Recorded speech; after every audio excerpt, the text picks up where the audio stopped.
достар, қалдарыңыз қалай? Бүгін жасалу жолы оңай, қатпарлы, дәмді болып шығатын пиязнаның рецептісімен бөлісетін боламын.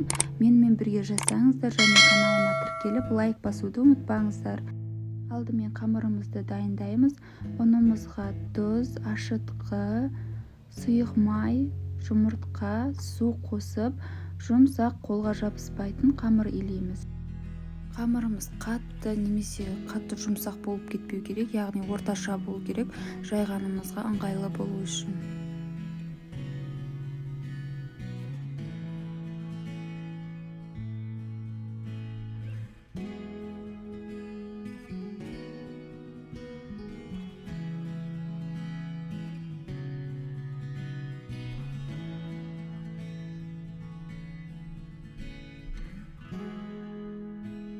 Қамырымызды илеп болғаннан кейін бетін жауып жылы жерге 20-30 минутқа тұндырып қоямыз. Қамырымыз тоңғанша салмасын дайындаймыз. Сковородкаға сары май, сұйық майымызды құйып, үстіне пиязымызды салып, жақсылап қуырамыз. Пиязымыз толықтай қуырылу керек. Дәміне қарай тұз қосамыз. Пиязымыз жақсылап қуырылғаннан кейін астын өшіріп, суығанша қамырымызды екі бөлікке бөліп, жұқа етіп жаямыз.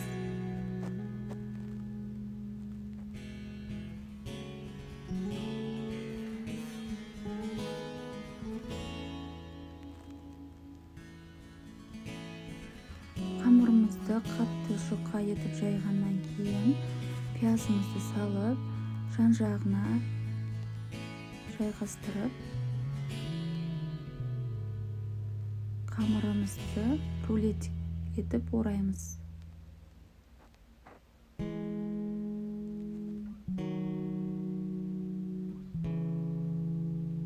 Екінші қамырымызды да дәл солай жұқа етіп жайып, қалған пиязымызды қосып, рулет етіп жинаймыз.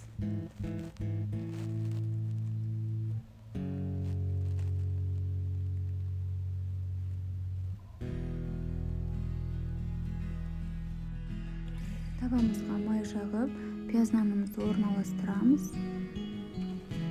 Бетіне жұмыртқа жағып, қызып тұрған пешке піскенше салып аламыз. Осылай қызартып пісіріп алғаннан кейін пештен шығарамыз. Сіздер де жасап көріңіздер, өте дәмді, өкінбейсіздер.